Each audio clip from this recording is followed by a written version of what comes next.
Hello everyone, welcome to CUT Adda 24/7। My name is Aman Mehta और आज आप लोगों को एक खास इंसान से मिलवाना चाहते हैं जिनका नाम है अप्रतिम तिवारी और इनको मिला है SRCC जो आप सभी का सपना होगा। तो CUT 2023 में एग्ज़ाम दिया और बहुत अच्छा परफॉर्म करने के बाद इनको मिला है SRCC और आप लोगों को बहुत सारी इस वीडियो में गाइडेंस मिलेंगी, बहुत सारी चीज़ें आपको पता चलेंगी कि जब एक ऐसा मुकाम हासिल होता है तो उसके पीछे कितना संघर्ष और कितनी मेहनत होती है। तो मैं स्वागत करता हूं अप्रतिम का। तो कैसे हो अप्रतिम? Thank you sir, first of all for the introduction and मैं बहुत ही अच्छा हूँ सर। ओके, तो आपको अभी कैसा फील हो रहा है कि SRCC of course good feel हो रहा होगा, तो अभी आप शब्दों में कुछ अगर बयां करना चाहें तो क्या बोलेंगे? सर बहुत ही ओवरवेलमिंग एक्सपीरियंस है एंड ऐसे इंस्टीट्यूशन में जब आप जाते हैं तो आपकी ओवरऑल ग्रोथ, ओवरऑल डेवलपमेंट होती है एंड आपको बहुत कुछ लाइफ के बारे में सीखने को मिलता है। ना अकेडमिकली सीखने को तो मिलता ही मिलता है, साथ में लाइफ के बारे में भी बहुत कुछ सीखने को मिलता है। बिल्कुल बिल्कुल। तो अभी आपका ओरिएंटेशन वगैरह हुआ, कुछ क्लासेस वगैरह लिया आपने SRCC में? जी, तो कैसा एक्सपीरियंस था वो? बहुत ही अच्छा एक्सपीरियंस था। लाइक फैकल्टी हमारी बहुत ही अच्छी है एंड आप जैसे अच्छे कॉलेजेस में लोग इसलिए जाना चाहते हैं क्योंकि वहाँ पे फैकल्टी इतनी अच्छी होती है, वहाँ के एक एनवायरनमेंट, कॉम्पिटिटिव एनवायरनमेंट बहुत अच्छा होता है। तो ये मुझे देखने को मिला SRCC जा करके एंड हमारी जो फैकल्टी है उनमें से कुछ टीचर्स तो लाइक ऑक्सफोर्ड में भी काम कर चुके, ऑक्सफोर्ड यूनिवर्सिटी में। तो बहुत बढ़िया। मतलब ये चीज़ें मतलब लोगों को बहुत ज़्यादा मोटिवेट करती हैं कि भाई मुझे एक अपने शहर को छोड़ करके अगर जाने का कोई कारण है तो वो ये है कि मुझे एक अच्छा कॉलेज मिले, मुझे एक ऐसे लोगों के बीच में एक सराउंडिंग मिले जो मुझे आगे ही मोटिवेट करती रहे आगे बढ़ने के लिए। तो वैसे तो बहुत सारी बातें आपसे करनी है मुझे। आप मुझे ये बताइए कि आपका फैमिली की तरफ से चलते हैं कि आपके फैमिली में कौन कौन है और कैसा आपका फैमिली बैकग्राउंड है? मेरी फैमिली में मेरे मॉम एंड डैड हैं। मेरे एक बड़े भाई हैं जिनकी अभी रिसेंटली शादी हुई है, तो वो यूएस में है, वो इंजीनियर हैं, यूएस में जॉब करते हैं टेक्सास में। एंड मेरी जो सिस्टर इन लॉ है वो अमेज़ॉन में मैनेजर है। ओके। तो अभी आपका जो फैमिली बैकग्राउंड आपने मुझे बताया, तो किस तरह से उन्होंने आपकी जो एजुकेशन है उसके अंदर आपकी हेल्प करी या फिर क्या आपने उनकी तरफ से सपोर्ट पाया? सर बहुत ही अच्छा सपोर्ट था मेरी फैमिली की तरफ से। मेरी फैमिली में सर सब साइंस बैकग्राउंड्स हैं। मेरे ब्रदर इंजीनियर हैं, मेरी मदर फिज़िक्स की लेक्चरर हैं, मेरे फादर डॉक्टर हैं। तो कॉमर्स स्ट्रीम को चूज़ करने में लोग जनरली हिचकिचाते हैं, बट मेरी फैमिली ने मुझे बहुत सपोर्ट करा एंड मुझे इनकरेज करा कि इसमें भी बहुत अच्छा स्कोप है एंड उन्होंने मेरे में बिलीव दिखाया एंड आज मैं जहाँ हूँ I owe it to them as well. Okay. तो वैसे एक साइड क्वेश्चन निकल के आता है कि क्या फैक्टर्स थे जिसको सोच करके आपने कॉमर्स चूज़ करी? सर मुझे इंटरेस्ट बेसिकली डेवलप हुआ जब हमें अपनी स्ट्रीम चूज़ करनी थी क्लास 10th के बाद। तब मैंने रिसर्च करी थी कि कौन सी स्ट्रीम्स में हमें क्या पढ़ना होगा। तो जब मैंने देखा तो मुझे ऐसा लगा कि ये जो है ये चीज़ मुझे इंटरेस्ट करती है एंड इसमें मैं अच्छा कर सकता हूँ, इसमें मैं एक्सेल कर सकता हूँ। एंड मैं सबको यही बोलूँगा, आप पीयर प्रेशर में आकर के कोई स्ट्रीम ना लें, आप वही स्ट्रीम चूज़ करें जिसमें आपको लगता है आप अच्छा कर सकते हैं, एक्सेल कर सकते हैं। तो आप लखनऊ से हैं, है ना? तो आपने लखनऊ में जैसा बताया कि आपके फैमिली में सारे साइंस से हैं, तो वहाँ पे कॉमर्स लेने वाले कितने स्टूडेंट्स होते हैं ज़्यादातर? होते हैं सर। अब अवेयरनेस फैल रही है, जैसे कि अलग अलग तरीके के एंट्रेंस एग्जामिनेशंस हो रहे हैं, CUET हो रहा है, तो अवेयरनेस ज़रूर फैल रही है। हाँ, कम है नंबर में, बट आई होप आगे और बढ़े। ओके।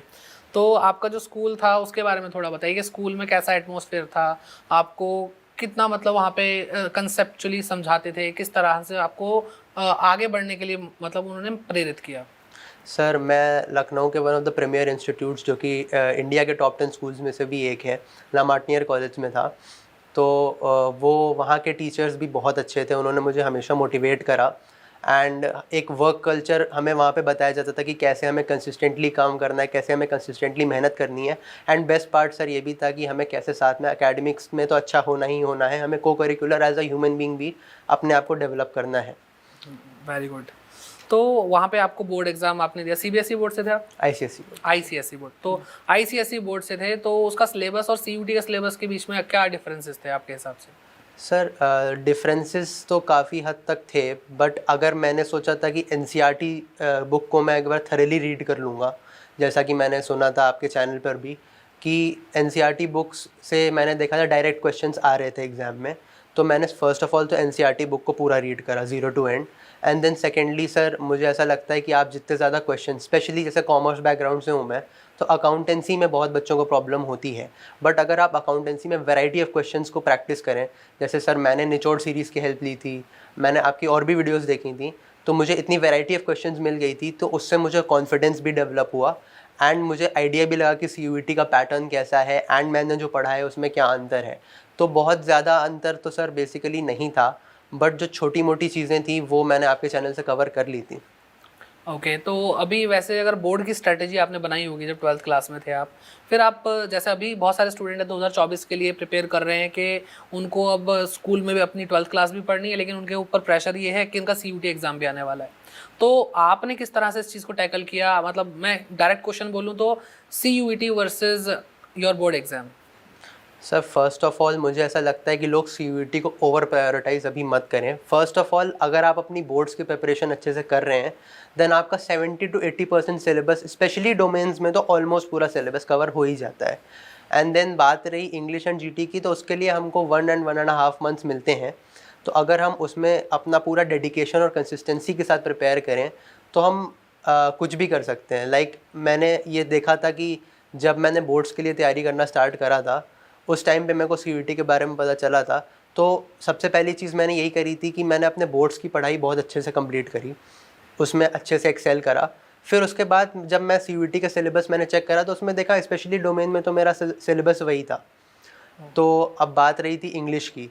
इंग्लिश सर मैंने आपके चैनल से रुबाइका मैम से पढ़ाई करी थी और उसमें मेरे को कंसिस्टेंटली पढ़ाई करनी पड़ी थी और उन्होंने काफ़ी डीप पढ़ाया था, तो उससे अच्छा खासा कवरेज हो गया था इंग्लिश का। एंड बाकी सर मैंने बहुत सारे क्वेश्चंस की प्रैक्टिस कर ली थी आपके चैनल से, स्पेशली जैसे मैंने बताया निचोड़ सीरीज़ से, तो उससे बहुत हेल्प हुई थी। तो मैं सबको यही एडवाइस करूँगा कि आप पहले अपना बोर्ड्स का अच्छे से प्रिपेयर कर लें एंड जो उसमें टाइम बच रहा है उसमें जो कुछ भी एक्स्ट्रा है वो 1-1.5 महीने में कवर हो जाता है अगर आप कंसिस्टेंटली, सीरियसली और डिलीजेंटली पढ़ाई कर रहे हैं तो। ओके तो आपने जिस तरीके से मुझे जवाब दिया बहुत एकदम क्लियर, सब बच्चों को भी समझ में आ रहा होगा कि हाँ ऐसे ऐसे होता है। तो सुन के तो ऐसा लगता है अरे वाह, इतना मतलब ऐसे बताते हुए स्टेप बाय स्टेप हो जाता है। तो बहुत ही ऐसा लग रहा है बहुत ही आराम से फूलों की चादर बिछी हुई थी आपके लिए CUET। तो आप मुझे बताइए कि क्या इतना आसान होता है? जैसे आप मुझे लग रहा है आपकी बातों से कि डिसिप्लिन बहुत है आपके अंदर, है ना, डिसिप्लिन बहुत ज़्यादा है, आप चीज़ों को कंसिस्टेंटली करते हैं। तो यही तो प्रॉब्लम है एक्चुअल में आजकल के स्टूडेंट्स जो हैं। तो आप कैसे समझाएंगे अगर आप अपने जूनियर से बात कर रहे हैं कि कैसे डिसिप्लिन रहें, कैसे कंसिस्टेंट रहें? क्योंकि कंसिस्टेंसी तो होती ही नहीं है बच्चों के अंदर ज़्यादातर, क्योंकि ऑनलाइन के अंदर क्या होता है ना, ऑनलाइन के अंदर स्क्रीन के इस साइड पे टीचर है, ऑफलाइन में तो कान पकड़ के बोल देंगे पढ़ाई क्यों नहीं कर रहे हो, है ना। लेकिन यहाँ पे ऐसा नहीं है। तो आपने अपना सेल्फ डिसिप्लिन कैसे बना के रखा, आप कंसिस्टेंस कैसे रहे? सर फर्स्ट ऑफ ऑल तो आपके माइंड में एक ऑब्जेक्टिव होना चाहिए, एक गोल होना चाहिए। जैसा कि हम बिजनेस स्टडीज़ में पढ़ते भी हैं, objectives are the end points. तो हमें उनको देखना है, हमें उनके बारे में सोचना है, क्योंकि वही हमें मोटिवेट करती हैं। मुझे तो उन्हीं चीज़ों ने मोटिवेट करा, क्योंकि मैं हमेशा से एक अच्छी यूनिवर्सिटी से अपनी अंडर ग्रेजुएशन कंप्लीट करना चाहता था। तो वो चीज़ मुझे बहुत ज़्यादा मोटिवेट करती थी कि मुझे ऐसे पढ़ाई करनी है, ऐसे कंसिस्टेंटली पढ़ाई करनी है कि मैं एक अच्छी ड्रीम यूनिवर्सिटी में अपनी पहुंच सकूं। एंड सर सेकेंडली मुझे ऐसा लगता है कि अगर आप अच्छे लोगों के साथ रहते हो, अच्छे लोगों को आइडलाइज करते हो, तो उनसे भी आपको बहुत कुछ सीखने को मिलता है। आपको एक हेल्दी एनवायरनमेंट में रहना चाहिए जहाँ पे आपको एक हेल्दी कंपटीशन मिल सके। तो सर जैसे मैं क्रिकेट से भी हूँ, तो वहाँ पे सर हमारे जो आइकन है विराट कोहली, तो सर वो कितने कंसिस्टेंट रहते हैं। तो सर हर चीज़ हमें अब बस आंखें खोल के देखनी है कि आसपास हमें सीखने को क्या मिल रहा है। कंसिस्टेंसी सर कोई हार्ड एंड फास्ट ऐसा रूल नहीं है कि हम डेवलप कर सकें, वो ओवर टाइम ही डेवलप होती है, बट हमें करना पड़ता है वो। तो अगर आप कंसिस्टेंट रह सकते हैं तो आप कुछ भी कर सकते हैं। बिल्कुल बिल्कुल सही बात है। और आपसे बातों बातों में तो और चीज़ें पता चल रही हैं कि आप क्रिकेट से भी हैं। तो अब यहाँ पे बात आती है, जो बच्चे सोचते हैं नहीं यार मुझे तो पढ़ाई करनी है, मेरा कोई और फोकस नहीं होना चाहिए। कई स्टूडेंट या तो बहुत ही लापरवाह हो जाते हैं या फिर वो बिल्कुल ही छोड़ देते हैं कि कोई हॉबी फॉलो नहीं करेंगे, कुछ भी नहीं करेंगे। तो क्या आपके मतलब पर्सपेक्टिव से क्या सही है कि किस तरह से हम अपनी हॉबीज़ को परस्यू कर सकते हैं, अपनी पढ़ाई को अच्छा कर सकते हैं? सर डेफिनेटली पढ़ाई तो एक अटमोस्ट प्रायोरिटी होती ही होती है, बट जब आप कॉर्पोरेट वर्ल्ड में या रियल वर्ल्ड में स्टेप करते हैं या जब आप कॉलेज आते हैं तब आपको पता चलता है कि एकेडमिक्स के बाहर भी एक बहुत बड़ी दुनिया है। एंड अगर आप उसमें अच्छे हैं तो आपको, जैसे आप SRCC जैसे कॉलेज में जब आप जाते हैं तब वहाँ पे हर कोई वो करके आ रहा होता है, एकेडमिक्स में 99% या 100% टाइलर्स आ रहे होते हैं। तो दैट डजेंट मैटर, वहाँ पे सब वैसे ही है। आप वहाँ पे अलग कैसे बनोगे वो आपके रियल वर्ल्ड स्किल्स, आपने अपनी हॉबीज़ को कितने अच्छे से ब्रशअप करा है, आपने अपनी को करिकुलर एक्टिविटीज़ को कितने अच्छे से ब्रशअप करा है, उस पर मैटर करता है। तो सर आई थिंक एक बैलेंस स्ट्राइक करना बहुत ज़रूरी है दोनों चीज़ों के बीच में।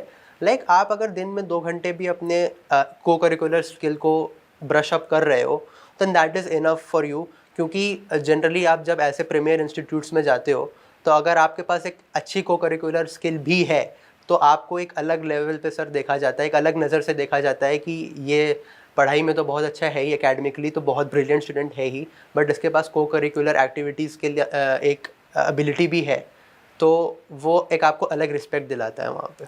तो आप बेसिकली, मैं आपकी बात से जो समझ पाया वो ये है कि you need to be a complete package, जी है ना? क्योंकि जैसे आप बता रहे हो एसआरसीसी में हर बच्चा इतना करके आया जैसे आप करके आए, जी, तो आप में और उनमें कोई फ़र्क नहीं रह जाएगा। तो आपको करना ही पड़ेगा कुछ ऐसा जो आपके सॉफ्ट स्किल्स हैं, जो आपकी हॉबीज़ हैं। मैं हमेशा जब भी बच्चों से बात होती है या फिर क्लासेस में भी बोलता हूँ कि जो हॉबीज़ होती हैं ना वो लुब्रिकेंट की तरह होती हैं, जो आपकी लाइफ को स्मूथ कर देती हैं। जैसे मशीन को चलाने के लिए तेल डालना पड़ता है ना, तो वैसे ही आप एक रफ़ काम कर रहे हो, पढ़ाई कर रहे हो, क्योंकि हर इंसान पढ़ने में अच्छा हो या उसको मज़ा आए ज़रूरी नहीं है ना? हर कोई चाहता है कि यार बुक्स को छोड़ो यार खेलने चलते हैं, बुक्स को छोड़ो यार गाने सुनते हैं, मूवी देखते हैं। तो वो चीज़ें हैं, बट वही कि अगर आप अपने आप को वो रिवॉर्ड और है ना पनिशमेंट का सिस्टम दे देते हो तो वहाँ पे ये होता है कि मैं इतना करूँगा क्योंकि मुझे इससे ये चीज़ मिलनी है, तब जाके मैं ये चीज़ भी करूँगा। तो वहाँ पे आपको थोड़ा स्मूथनेस फील होने लगती है कि हाँ मैं ये करता हूँ, मैं इतना अचीव कर पाता हूँ तभी मैं ये करता हूँ। तो वो चीज़ बहुत अच्छी लगी। और जैसा अभी आपने बोला कि अगर आप 2 घंटे अपनी हॉबीज़ को भी दे देंगे तो कोई फ़र्क नहीं पड़ेगा, आप चीज़ों को बैलेंस करना जान जाएंगे। तो टाइम फैक्टर मतलब आपने थोड़ा सा डिस्कस किया, तो थोड़ा आप बात करते हैं कि जो छोटे बच्चे होते हैं वो यही सोचते हैं कि भैया कितने टाइम, है ना, कितनी देर पढ़ते थे एक दिन में, तो कितने घंटे पढ़ते थे आप? सर ऐसे कभी घंटे गिन के तो नहीं पढ़े, क्योंकि मेरे लिए सर हमेशा क्वालिटी मैटर करती थी कि आप कितना रिटेन कर रहे हो। क्योंकि CUET जैसे एग्ज़ाम में सर जहाँ कितनी एप्लीकेशंस 18 लाख के करीब एप्लीकेशंस आ रही हैं, तो आपको एक कंसेप्चुअल क्लैरिटी होनी बहुत ज़रूरी है, क्योंकि आपको सबसे उन 18 लाख बच्चों से अलग दिखना होगा। तो आप जितना भी पढ़ रहे हो, मैं ये नहीं कहता आप 6 घंटे पढ़ो, 7 घंटे पढ़ो, वो आप पे डिपेंड करता है कि आपकी कैपेसिटी कितनी है। हर इंडिविजुअल की कैपेसिटी अलग होती है। बट अगर आप आधे घंटे या 1 घंटे भी पढ़ रहे हो, बट उसमें मैटर वो करता है कि आप रिटेन कितना कर पा रहे हो अपने माइंड में, एंड आप कितना समझ पा रहे हो, कितना एब्जॉर्ब कर पा रहे हो। एंड सर प्रैक्टिस बहुत ज़रूरी है। आपने पढ़ लिया बट आपने क्वेश्चंस सॉल्व करके खुद को टेस्ट नहीं करा, तो आपने जो पढ़ा उसका कोई फ़ायदा नहीं है, क्योंकि आपको एंड रिजल्ट हमें क्वेश्चंस ही सॉल्व करने हैं एग्ज़ाम में बैठ करके, और वो भी एग्ज़ाम एनवायरनमेंट में, एग्ज़ाम के पैटर्न के हिसाब से। तो वो बहुत मैटर करता है कि आप कैसे पढ़ रहे हो रादर देन कि आप कितना पढ़ रहे हो।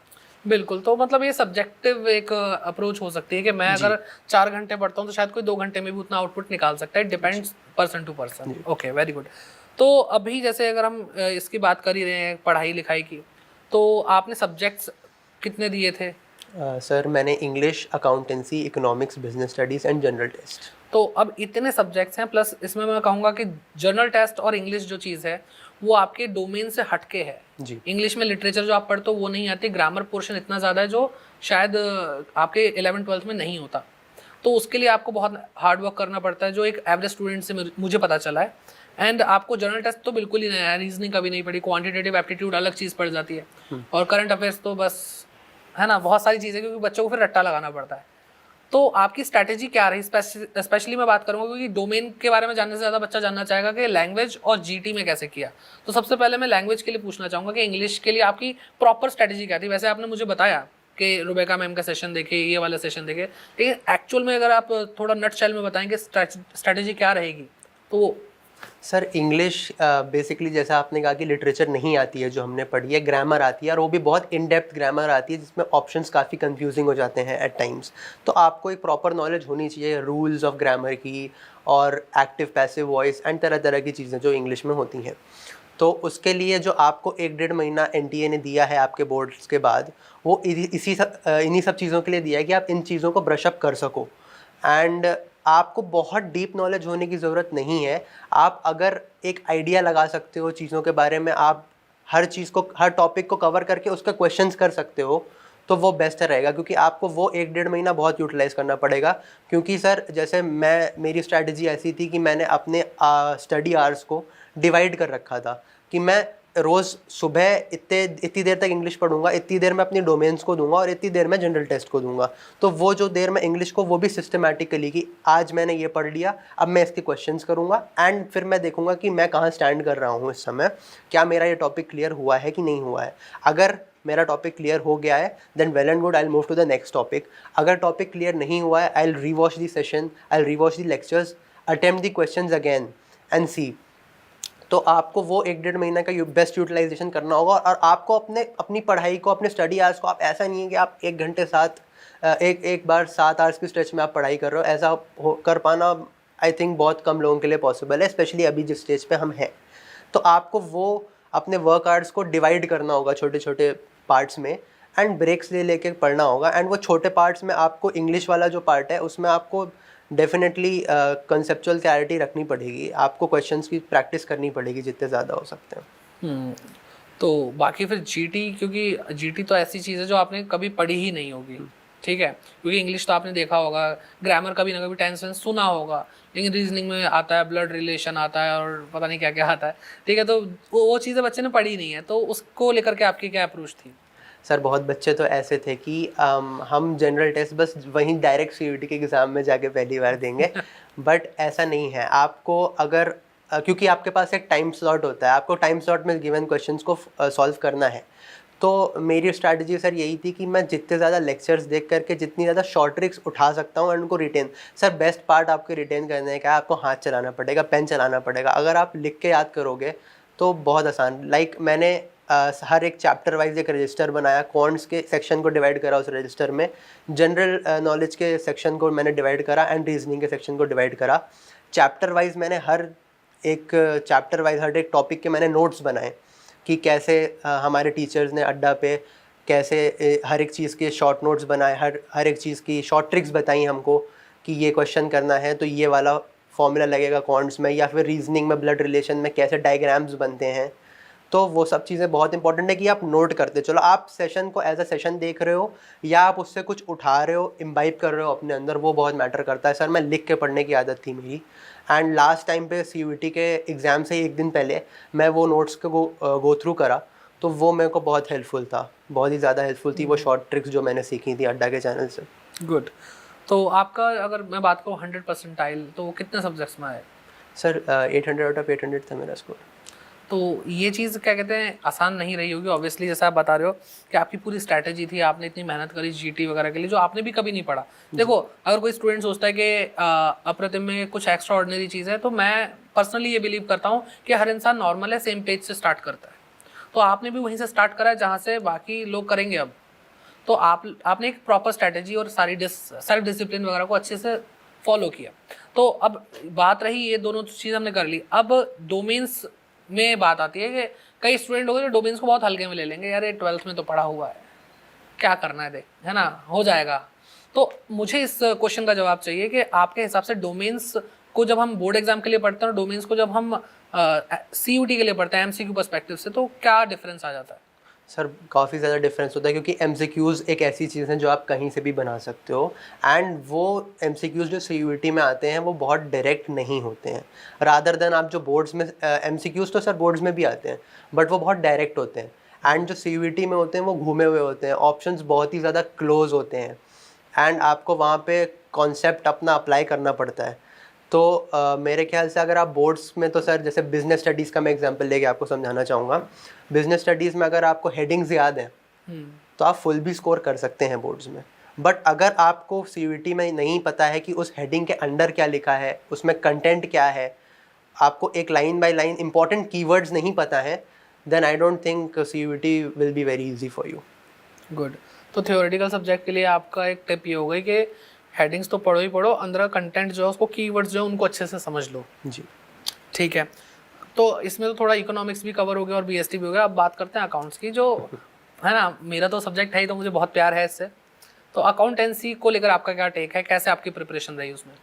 Accountancy sir is all about practice. I think सबसे पहले मैंने अपनी बुक उठाई थी एंड मैंने बुक से सारे टॉपिक्स को अच्छे से पहले कवर करा कि समझा कि एक्चुअली कॉन्सेप्ट है क्या। अगर आपको कॉन्सेप्ट नहीं पता है तो क्वेश्चन करना तो इज़ लाइक बस हवा में हाथ पैर मारना, बट अगर आपको कॉन्सेप्ट की क्लैरिटी है, अगर आपको पता है कि ये क्वेश्चन कैसे सॉल्व होता है, इसमें कौन सा फॉर्मूला लगेगा, एंड क्या टेक्निक है इस क्वेश्चन को सॉल्व करने की, तभी आप कर पाओगे। तो फर्स्ट ऑफ ऑल तो आई रिकमेंड कि आप अपनी बुक से पढ़ो। और बहुत बच्चों को सर प्रॉब्लम होती है कि बुक से नहीं समझ में आता है, तो आप यूट्यूब वीडियोज़ भी अवेलेबल हैं आपके पास।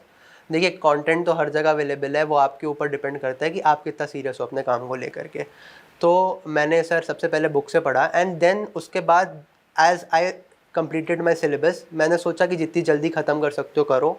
एंड देन उसके बाद आई जंप टू क्वेश्चंस, जितने ज़्यादा questions and mock test. Sir accountancy में मॉक टेस्ट मैटर अलॉट, क्योंकि मैंने देखा है बच्चे क्वेश्चंस भी करते हैं, बट क्योंकि जब अगर हम मॉक टेस्ट नहीं करेंगे, हमें एक टाइम लिमिट का आइडिया नहीं रहता। हम क्वेश्चन करा, हमने एक क्वेश्चन को करने में 3 मिनट 4 मिनट लिए, बट आंसर आ गया तो हम खुश हो जाते हैं कि हमारा तो आंसर सही है। बट अगर हम वही सेम क्वेश्चन को एग्ज़ाम में 3 मिनट 4 मिनट में करेंगे तो हमारा बाकी का पेपर छूट जाएगा।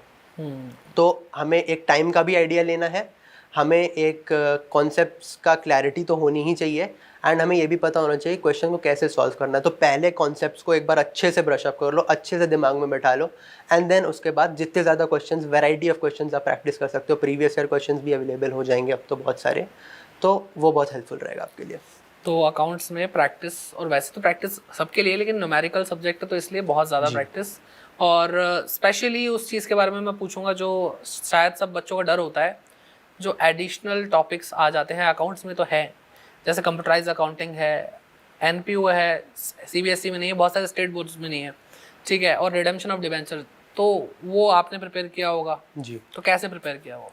सर सबसे पहले मैंने अपने बोर्ड एग्ज़ाम्स ख़त्म होने के बाद सबसे पहले वही टॉपिक्स उठाए, स्पेशली अकाउंटेंसी में, जो कि मैंने बोर्ड एग्ज़ाम्स में कवर नहीं करे थे, क्योंकि ये टॉपिक्स नए हैं। मान लीजिए आपको समझ नहीं आया तो आपके पास अभी भी 1-1.5 महीना है, आप बार बार उनको पढ़ करके या कॉन्सेप्चुअल क्लैरिटी ले सकते हो। बट बहुत बच्चे उनको डिफ़र कर देते हैं लास्ट टाइम के लिए।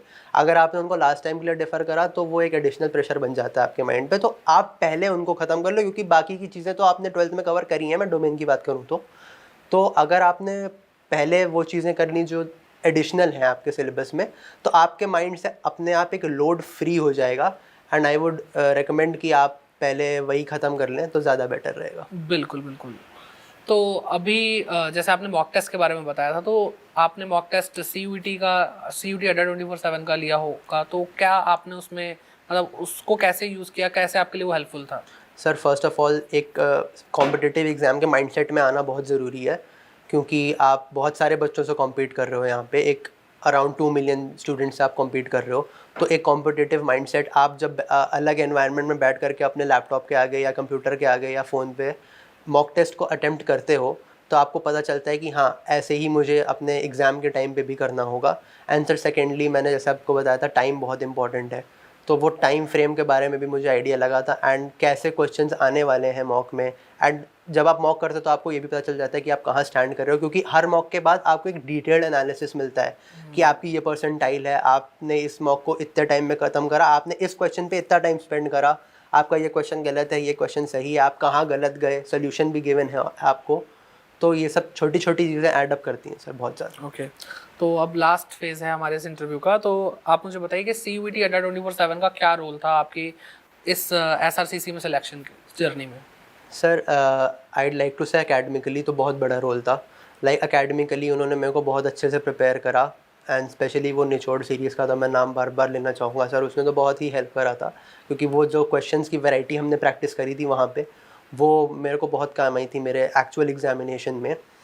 एंड सर उसके साथ ही साथ एकेडमिकली तो हम बात कर ही रहे हैं, बट इतनी देर से सर मैंने एक बात और बोलना चाहूँगा, जो लास्ट मोमेंट पे जो अड्डा की टीम ने हमारे साथ काम करा, हमारी हेल्प करी, हमको मोटिवेट करा अपनी वीडियोस के थ्रू कि हम कर सकते हैं, हमको बिलीव कराया कि हम कर सकते हैं, that was sir impeccable. And मैं बहुत ही ज़्यादा मोटिवेटेड था एट द टाइम, मैं बहुत काम था, एंड जो लास्ट में हमारी आपकी टीम ने हमारी हेल्प करी थी हमको मोटिवेट करके, वो बहुत ही ज़्यादा हेल्पफुल था हमारे लिए। चलिए, बहुत बहुत बढ़िया।